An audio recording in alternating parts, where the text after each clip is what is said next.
Amém, meus irmãos, boa noite.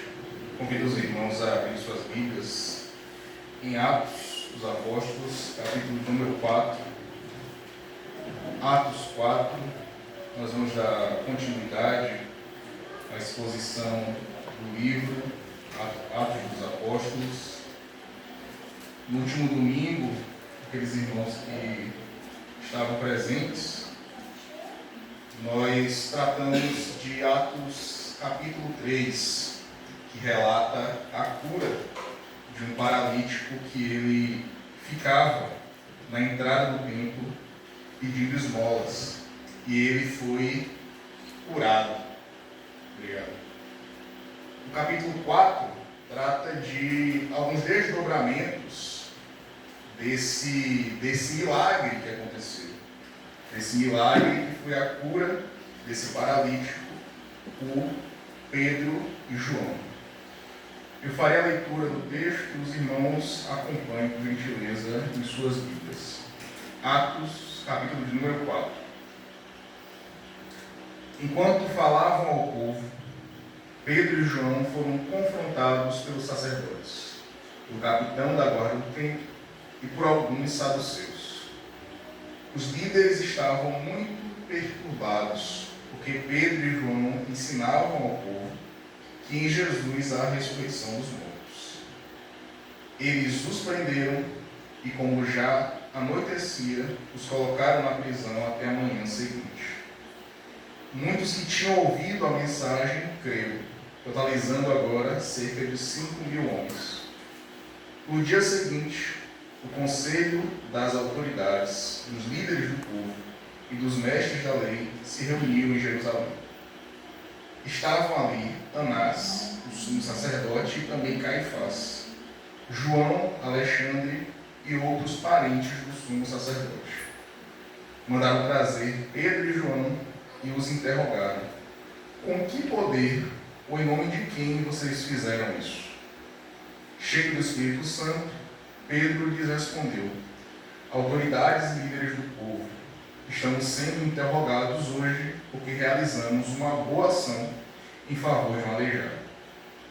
E os senhores querem saber como ele foi curado.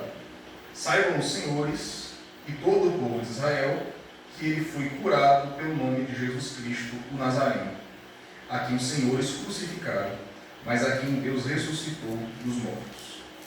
Pois é a respeito desse Jesus que se diz: a pedra que vocês, construtores, rejeitaram, se tornou a pedra angular. Não há salvação em nenhum outro. Não há nenhum outro nome debaixo do céu, em toda a humanidade, por meio do qual devamos ser salvos. Quando os membros do conselho viram a coragem de Pedro e João, ficaram admirados, pois perceberam que eram homens comuns, sem instrução religiosa formal. Reconheceram também que eles haviam estado com Jesus, mas não havia nada que pudessem fazer, pois o homem que tinha sido curado estava ali diante deles. Assim, ordenaram que Pedro e João fossem retirados da sala do conselho e começaram a discutir entre si. Que faremos com esses homens? Perguntavam uns aos outros. Não podemos negar que realizaram um sinal, como todos em Jerusalém sabem. Mas, para evitar que espalhem sua mensagem, devemos adverti-los de que não falem nesse nome a mais ninguém. Então os chamaram de volta e ordenaram que nunca mais falassem nem ensinassem em nome de Jesus. Pedro e João, porém, responderam: os senhores acreditam que Deus quer que obedeçamos a vocês e não a Ele? Não podemos deixar de falar do que vimos e ouvimos. Os membros do conselho fizeram novas ameaças, mas por fim os soltaram. Não sabiam como castigá-los, sem provocar um tumulto, visto que todos louvavam a Deus pelo ocorrido, pois o aleijado que havia sido curado milagrosamente tinha mais de 40 anos de idade. Assim que foram libertos, Pedro e João voltaram ao lugar onde estavam os outros irmãos e lhes contaram o que os principais sacerdotes e líderes tinham dito. Ao ouvir o relato, todos os presentes levantaram a voz e juntos oraram a Deus. Ó soberano Senhor, Criador dos céus e da terra, do mar e de tudo que neles há. Falaste muito tempo atrás pelo Espírito Santo, nas palavras de nosso antepassado Davi, teu servo. Por que as nações se enfurecem tanto? Por que perderam tempo com planos inúteis? Os reis da terra se prepararam para guerrear. Os governantes se uniram contra o Senhor e contra seu Cristo. De fato, isso aconteceu aqui, nesta cidade, pois Herodes Antipas, o governador Pôncio Pilatos, os gentios e o povo de Israel se uniram contra Jesus, teu santo servo, a quem ungiste. Tudo o que fizeram, porém, havia sido decidido de antemão pela tua vontade. E agora, Senhor, ouve as ameaças deles e concede a teus servos coragem para anunciar a tua palavra. Estende tua mão com poder para curar e que sinais e maravilhas sejam realizados por meio do nome do teu santo servo Jesus. Depois dessa oração, o lugar onde estavam reunidos tremeu e todos ficaram cheios do Espírito Santo e pregavam corajosamente a palavra de Deus. Todos os que creram estavam unidos em coração e mente. Não se consideravam donos de seus bens, de modo que compartilhavam tudo o que tinham. Com grande poder, os apóstolos davam testemunho da ressurreição do Senhor Jesus, e sobre todos eles havia grande graça. Entre eles não havia necessitados, pois quem possuía terras ou casas vendia o que era seu e levava o dinheiro aos apóstolos para que dessem aos que precisavam de ajuda. José, a quem os apóstolos deram o nome de Barnabé, que significa filho do encorajamento, era da tribo de Levi e tinha nascido na ilha de Chipre. Ele vendeu um campo que possuía e entregou o dinheiro aos apóstolos. Vamos orar, irmãos. Senhor Deus e Pai, que o Senhor é louvado. Nós somos gratos a Ti pelo privilégio de prestar culto ao Senhor em mais este domingo, pela liberdade que temos para fazê-lo. Agradecemos ao Senhor também pela Tua palavra. A Tua palavra se encontra aberta diante de nós. Nós pedimos ao Senhor que, pela ação do Espírito Santo, venha abrir os nossos corações para recebê-lo. Que o Senhor me traga iluminação, e que o Santo Espírito também, para fazer a exposição fiel à Tua palavra. Essa é a oração que nós fazemos ao Senhor, pedindo e agradecendo no nome santo de Jesus. Amém.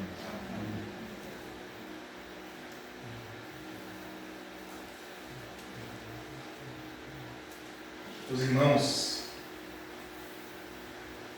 fazendo uma recapitulação daquilo que nós temos tratado, aqueles irmãos que não puderam estar presentes nos últimos domingos, a gente tem vivenciado um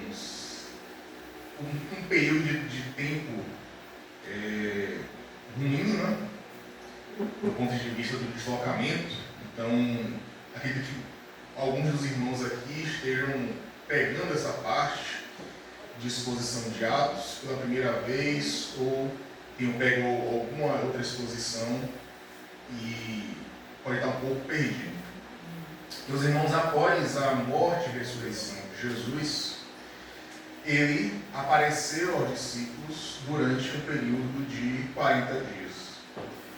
Jesus, ele ressuscitou, apareceu aos discípulos, passou 40 dias com eles e foi assunto ao céu.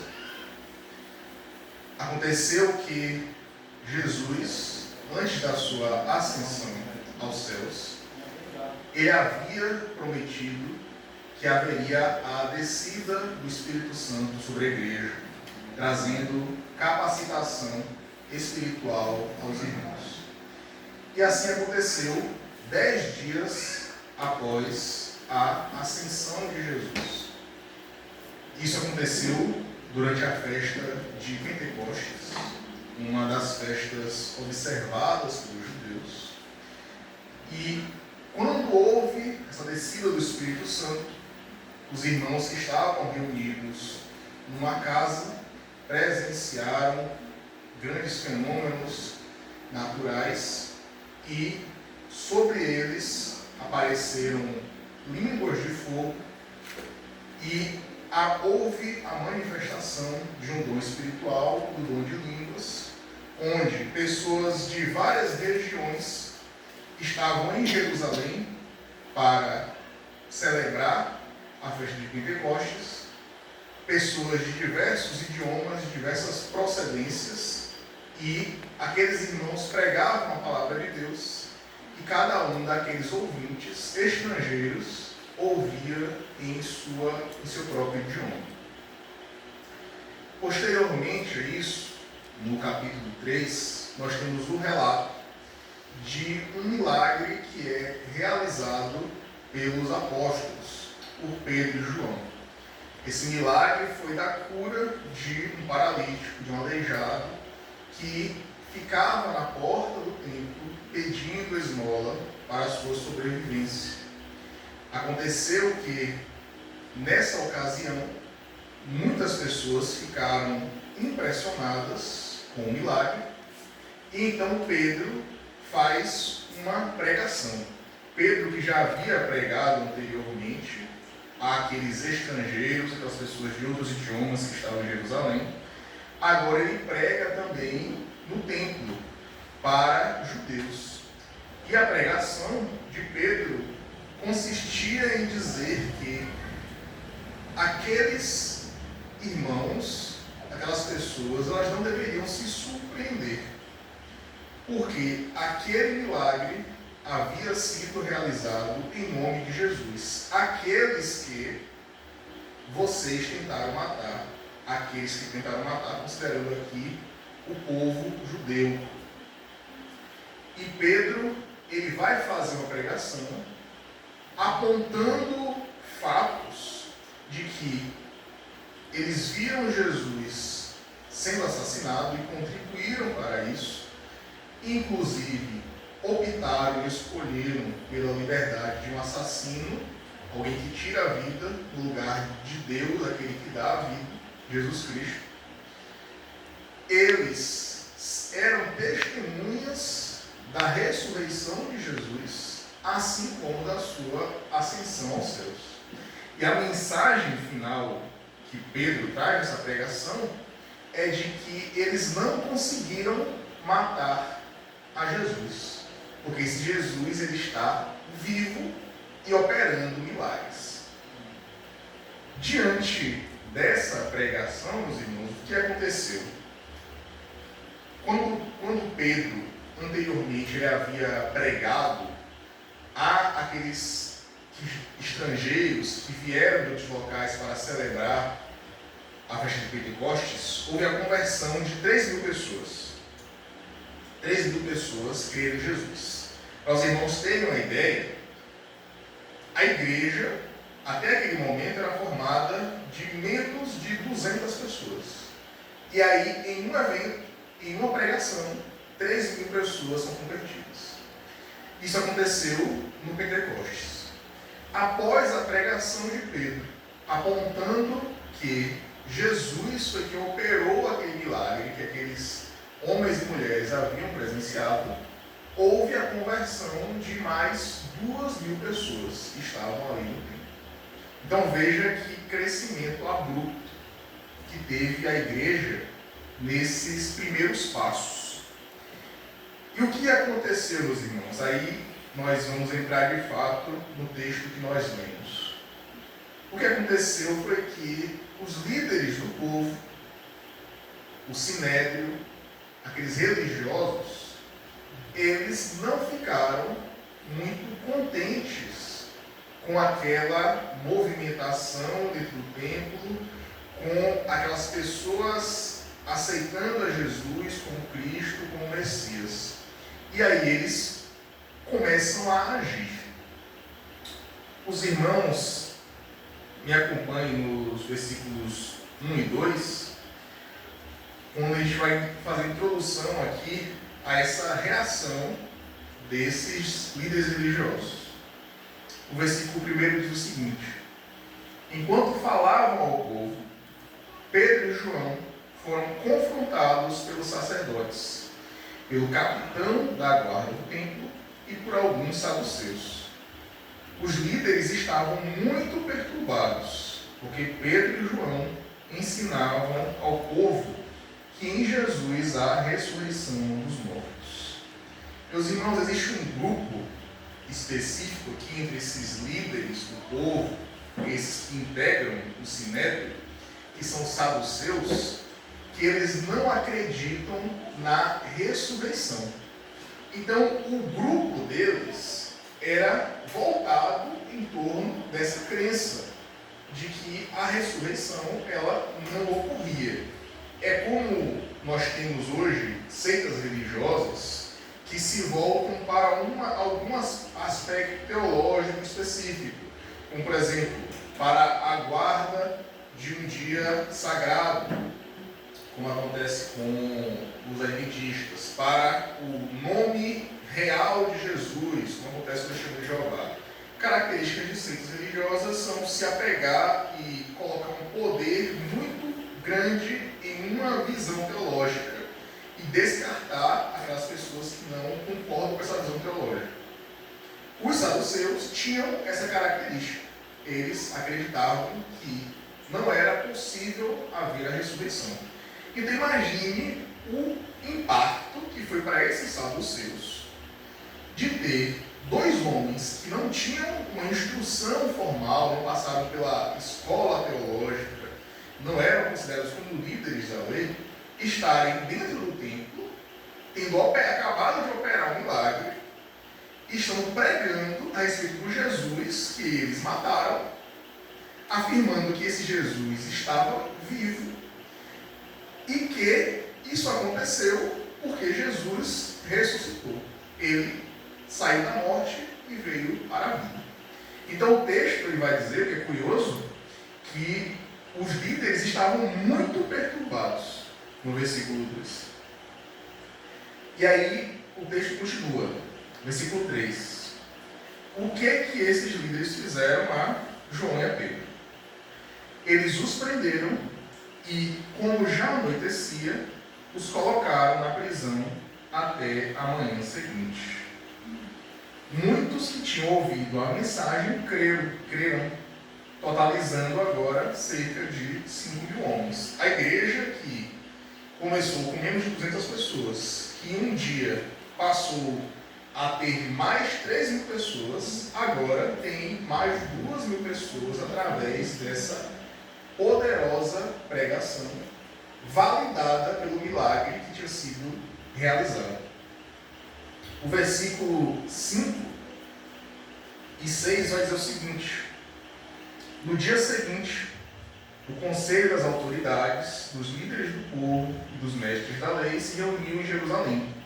Estavam ali Anás, o sumo sacerdote, e também Caifás, João, Alexandre e outros parentes do sumo sacerdote.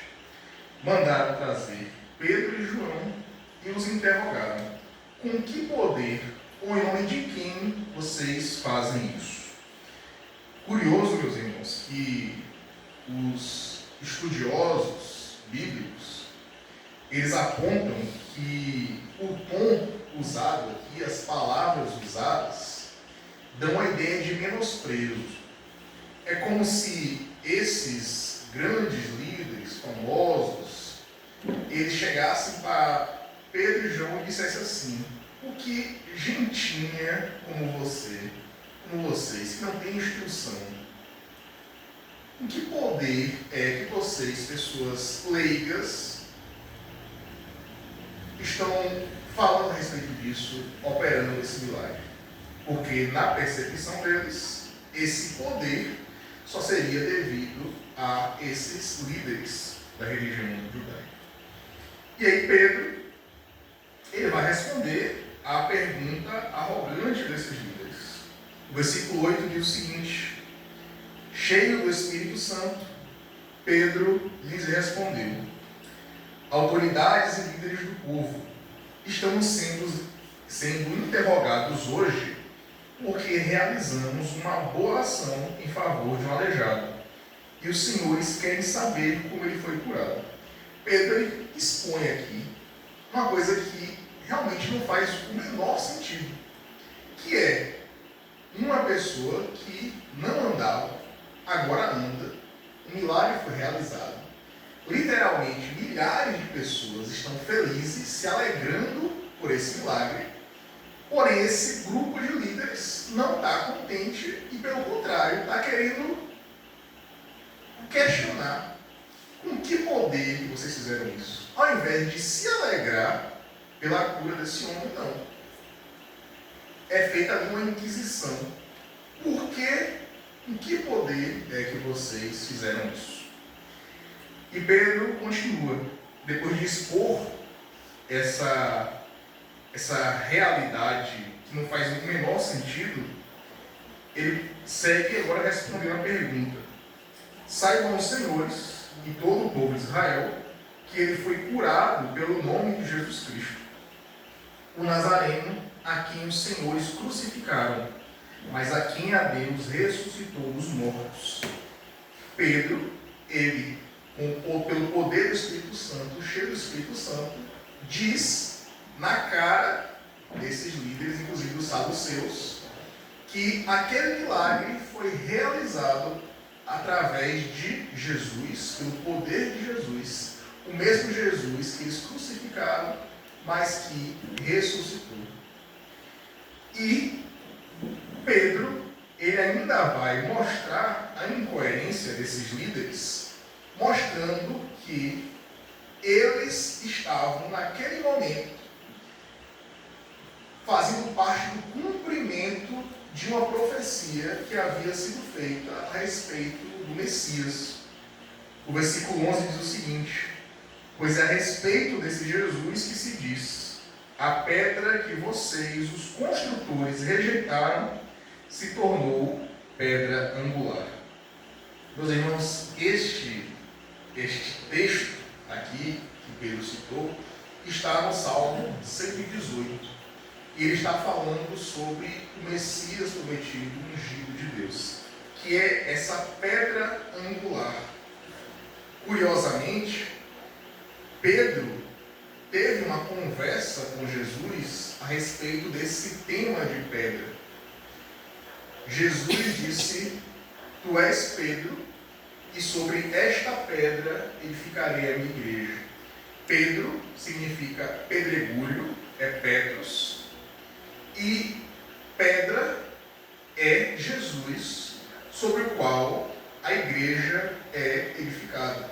Inclusive, esse é um texto que os católicos atribuem como se fosse a inauguração do papado. A curiosidade é que, após Jesus dizer que Pedro, pedregulho, sobre essa pedra Jesus será edificada a tua igreja, Jesus diz para Pedro que Satanás estava no corpo dele, que ele devia apartar-se de Jesus. Existia essa fragilidade, né, nessa doutrina católica de que Pedro seria a pedra fundamental da igreja. Então Pedro, que tem seu nome pedregulho, aqui ele aborda essa temática. Essa pedra, que é o fundamento da igreja, havia sido profetizada por Davi no Salmo 118.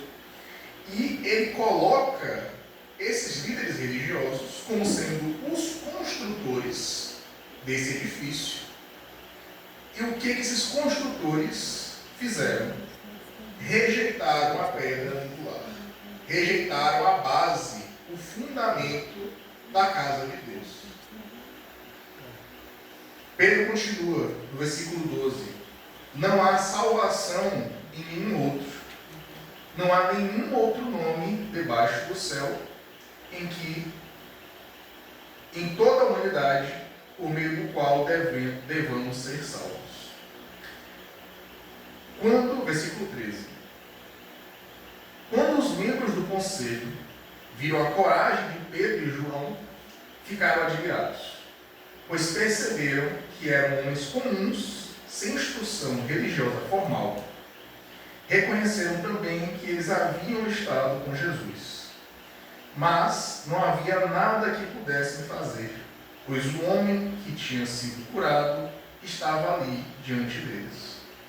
Assim, ordenaram que Pedro e João fossem retirados da sala do conselho e começaram a discutir entre si. Semelhantemente ao que aconteceu com Jesus, esse grupo de líderes do Sinédrio buscava achar alguma razão para considerar Jesus culpado. No final das contas, eles consideraram Jesus culpado por heresia, pela afirmação de que ele era o Messias, de que ele era o próprio Deus. E aqui, eles tinham um problema. Por quê? Existia uma multidão que havia ficado maravilhada com aquele milagre que eles haviam presenciado. Eles sabiam que iria pegar mal eles fazerem alguma acusação infundada a respeito dos apóstolos. Então, eles chegaram a uma conclusão. O versículo 16 diz o seguinte: que faremos com esses homens? Perguntavam uns aos outros. Não podemos negar que realizaram um sinal, como todos em Jerusalém sabem. Mas para evitar que espalhem sua mensagem, devemos adverti-los de que não falem nesse nome a mais ninguém. Eles estavam preocupados com que essa mensagem da ressurreição de Jesus alcançasse mais pessoas e mais pessoas fossem convertidas. Então, o que eles decidem? Vamos adverti-los, vamos ameaçá-los, vamos pressioná-los para que eles parem de pregar. E aí, o que sucede no versículo 18 é o seguinte: então os chamaram de volta e ordenaram que nunca mais falassem nem ensinassem em nome de Jesus. E aí, qual foi a resposta de Pedro e João? Foi: sim, Senhor, farei dessa forma, eu não quero sofrer a perseguição, eu quero que vocês façam comigo a mesma coisa que fizeram com o meu mestre Jesus, de me crucificar com a falsa acusação. Não. A resposta de Pedro e João, e a curiosidade é: Pedro, aquele que já havia negado Jesus 3 vezes, diante desses líderes, pelo poder do Espírito Santo, Pedro e João respondem. Versículo 19. Os senhores acreditam que Deus quer que obedeçamos a vocês e não a Ele? Não podemos deixar de falar o que vimos e ouvimos. Eles dizem na cara desses líderes que eles não vão deixar de pregar. Eles não podem fazer isso, não tem como eles fazerem isso diante daquilo que eles viram e ouviram. Versículo 21 diz: os membros do conselho fizeram novas ameaças, mas por fim os soltaram. Não sabiam como castigá-los sem provocar um tumulto, visto que todos louvavam a Deus pelo ocorrido, pois o aleijado, que havia sido curado milagrosamente, tinha mais de 40 anos de idade. Então, perante a autoridade dos irmãos, diante de homens poderosos que poderiam colocar uma falsa acusação contra eles e tirar a vida deles, dar um destino trágico, como a morte sangrenta e dolorosa da crucificação, o que Pedro e João dizem para eles é um grande não. Eu não vou deixar de pregar. E, problema, veremos as consequências. Saindo da presença desses líderes, sendo liberados após esse interrogatório, os discípulos, eles retornam agora para junto dos irmãos. O versículo 23 diz o seguinte: assim que foram libertos, Pedro e João voltaram ao lugar onde estavam os outros irmãos e lhes contaram o que os principais sacerdotes e líderes tinham dito. Ao ouvir o relato, todos os presentes levantaram a voz e oraram a Deus. Eles fizeram a seguinte oração: ó soberano Senhor, Criador dos céus e da terra, do mar e de tudo o que neles há. Falaste muito tempo atrás, pelo Espírito Santo, nas palavras de nosso antepassado Davi, teu servo. E aqui nessa oração, meus irmãos, eles vão citar mais uma profecia de Davi que se concretizava. O texto diz o seguinte, faz referência ao Salmo número 2. Porque as nações se enfureceram tanto? Porque perderam tempo com planos inúteis? Os reis da terra se prepararam para guerrear. Os governantes se uniram contra o Senhor e contra seu Cristo. De fato, isto aconteceu aqui. Esse foi o cumprimento da promessa. Nesta cidade, pois Herodes Antipas, o governador, Pôncio Pilatos, os gentios e o povo de Israel se uniram contra Jesus, teu santo servo, a quem ungiste. Tudo o que fizeram, porém, havia sido decidido de antemão pela tua vontade. E agora, Senhor, ouve as ameaças deles e concede a teus servos coragem para anunciar a tua palavra. Estende tua mão com poder para curar, e que sinais e maravilhas sejam realizados por meio do nome de teu santo servo, Jesus. Depois desta oração, o lugar onde estavam reunidos tremeu, e ficaram cheios do Espírito Santo, e pregavam corajosamente a palavra de Deus. O que esses irmãos dizem aqui nessa oração, meus irmãos, é que tudo isso que havia sido profetizado, aqueles líderes que participaram, tiveram participação ou omissão na morte de Jesus, tinham plena responsabilidade. Mas, ao mesmo tempo, Deus foi soberano durante todo este processo. E Deus tinha um plano para que isso acontecesse. E o plano para que isso acontecesse é que, através da morte de Jesus, os filhos de Deus fossem reunidos novamente com Ele. E esses irmãos fazem um pedido diante das ameaças que foram feitas a Pedro e a João.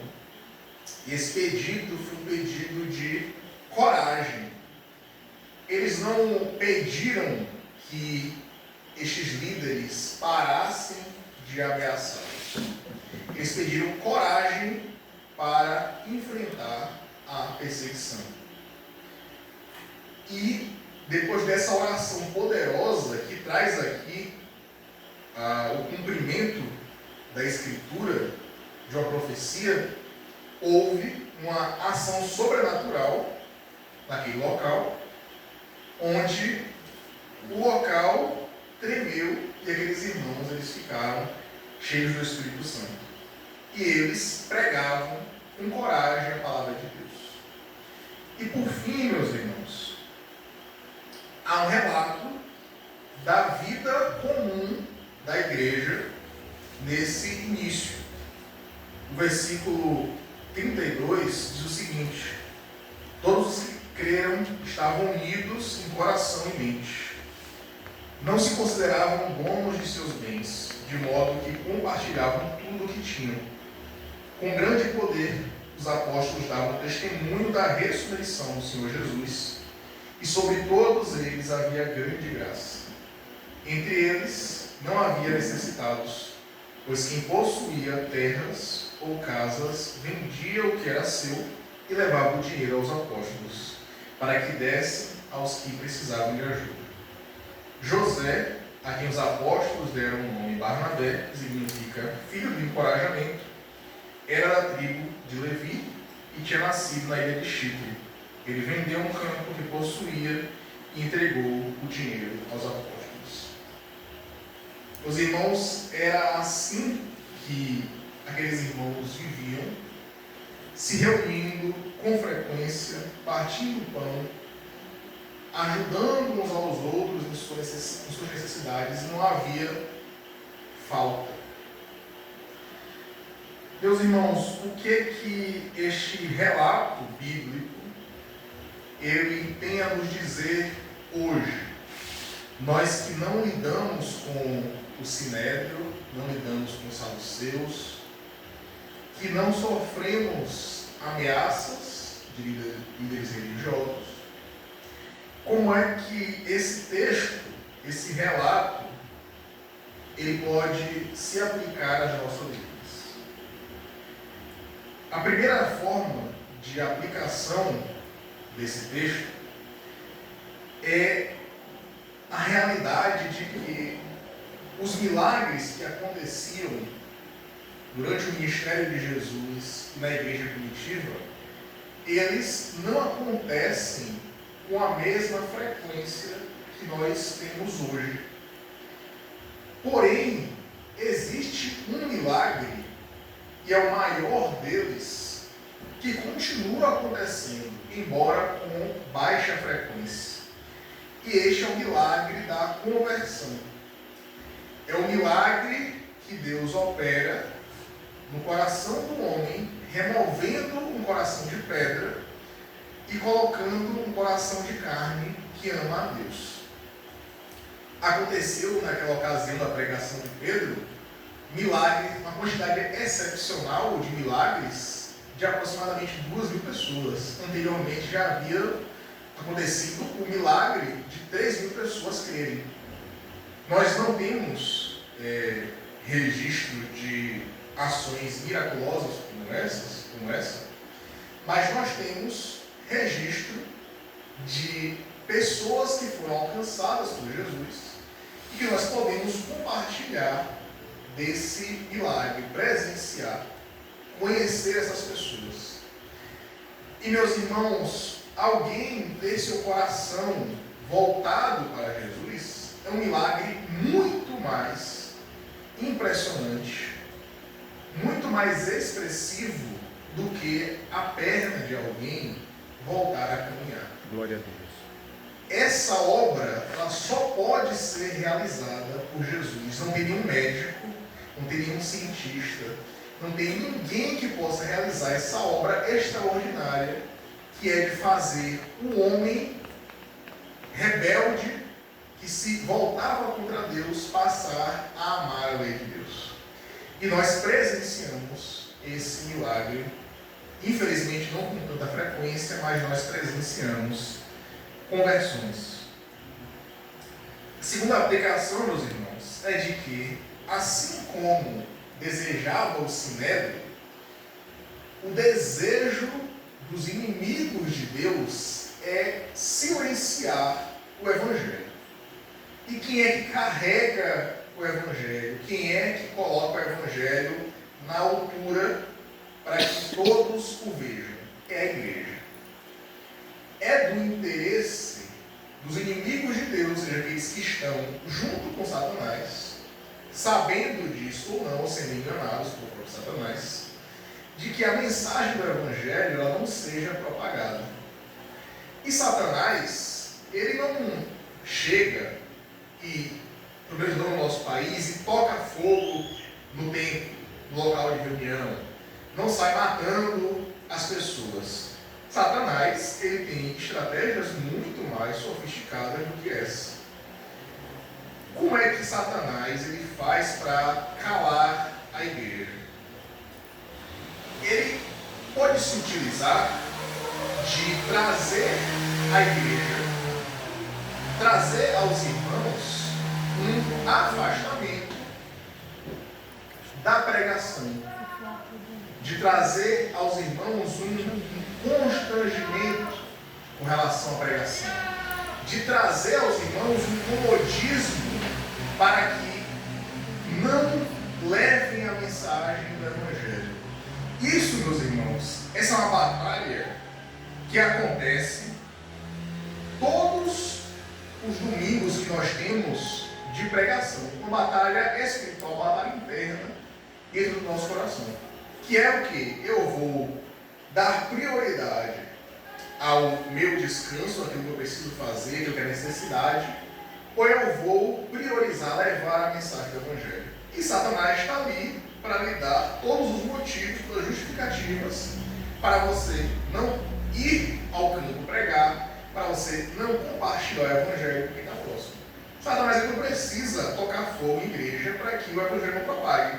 Ele precisa simplesmente utilizar essas táticas sofisticadas dele, que é de tirar de nós a vontade de levar essa mensagem do Evangelho. Então, isso é uma coisa perigosa, porque quando nós agimos de forma a restringir a propagação do Evangelho, nós estamos nos colocando do mesmo lado dos saduceus, do sinédrio, daqueles que querem calar, não levar à frente a mensagem do Evangelho. Existem outras estratégias que Satanás usa, como, por exemplo, o medo de receber um processo judicial, o medo de ser preso, o medo de ser tido como uma pessoa chata, como uma pessoa desagradável. Todas essas coisas são temores de homens, o que Pedro e João não tiveram. Satanás se utiliza para prender a mensagem do Evangelho. A última aplicação, meus irmãos, a penúltima aplicação a respeito disso, a respeito desse texto, trata sobre a rebeldia. Existe um princípio, meus irmãos, que ele está em Atos, no capítulo 5, 29. Se os irmãos andarem somente o texto seguinte, nós estamos em Atos 4. Atos 5, 29, diz o seguinte: Pedro e os apóstolos responderam: devemos obedecer a Deus antes de qualquer autoridade humana. Quando nós estamos, meus irmãos, diante de uma autoridade na nossa vida, pode ser uma autoridade política, uma autoridade policial, uma autoridade familiar, uma autoridade espiritual, nós temos um princípio a observar. Nós devemos obedecer às nossas autoridades, sim, desde que essas autoridades não nos levem a desobedecer a Deus, porque convém obedecer a Deus e não aos homens. Então, esse é uma possibilidade, meus irmãos, através desse princípio, que nós temos de ser desobedientes, inclusive de desobediência às autoridades. Pedro e João, eles foram desobedientes ao Sinédrio. O Sinédrio disse: pare de pregar. Ele disse: não vamos parar de pregar. Não podemos parar de anunciar aquilo que vimos e ouvimos. Nós temos alguns outros exemplos, meus irmãos. Nós temos os exemplos santos na nossa Escritura, que relata que as parteiras do Egito desobedeceram a ordem de matar todo menino hebreu, porque o texto bíblico vai dizer que elas tinham temor a Deus. A autoridade disse o quê? Mata todo menino hebreu. E elas desobedeceram. Nós temos o exemplo de Daniel, Sadraque, Mesaque, Abednego, que desobedeceram à autoridade que obrigava eles a se prostrarem diante de um falso ídolo. Então nós temos exemplos na Escritura, meus irmãos, que nos ensinam a respeito dessa desobediência que agrada a Deus, que é quando nós desobedecemos o homem com a finalidade de fazer aquilo que é agradável a Deus. E via de regra, meus irmãos, isso acaba, do ponto de vista humano, mal. No caso de Daniel e de seus amigos, essa desobediência acabou numa fornalha. Mas Jesus estava com eles. Por último, meus irmãos, o que nós podemos aplicar às nossas vidas diz respeito à atitude que aqueles irmãos tiveram diante dessas ameaças, desse início de perseguição que vai se intensificar. A atitude desses irmãos foi de se reunir, de manter a comunhão, de ter tudo em comum, de partir o pão juntos. e especialmente de perseverar em oração, pedindo não que a perseguição fosse extinta, mas que eles tivessem coragem para enfrentar os perseguidores. É essa, meus irmãos, a mesma oração que Jesus fez suando sangue, dizendo: Pai, se for possível, retira de mim este cálice, mas que acima de tudo seja feita a tua vontade. Jesus, ante a perseguição e ante a morte certa, ele ora a Deus pedindo que a vontade de Deus fosse realizada e não a dele. Então, com o exemplo do nosso Senhor Jesus, o exemplo de Pedro e de João, daqueles irmãos dessa igreja que estava ali se iniciando, meus irmãos, é que nós podemos trazer essas aplicações que são atemporais, que não se limitam àquele grupo de pessoas de dentro da religião judaica. É aplicável às nossas vidas ainda hoje. Amém? Vamos orar. Senhor Deus e Pai, que seja louvado. Nós agradecemos a Ti pela Tua palavra, pelo exemplo de Jesus, dos apóstolos, dos irmãos, que tem muito a nos ensinar de como viver para a Tua glória. Nós pedimos ao Senhor que nos dê mais confiança, mais fé no poder do Evangelho e no poder que esse Evangelho tem de operar milagres, de trazer seres humanos rebeldes de volta para o Senhor. Nos ajuda a não nos posicionarmos segundo o desejo de Satanás, que é o de reter o Evangelho, que é o de que o Evangelho não seja propagado. Nos ajuda e nos livra disso. Nos concede amor à Tua palavra, nos concede coragem para enfrentar as perseguições muito pequenas que nós temos hoje frente às perseguições que esses irmãos nossos enfrentaram no passado. Nos ajuda para que essa palavra seja aplicada aos nossos corações, que venha produzir frutos, dessa forma sejamos mais parecidos com o Teu Filho Jesus. Essa oração nós fazemos ao Senhor, é o que pedimos e agradecemos no nome de Jesus. Amém.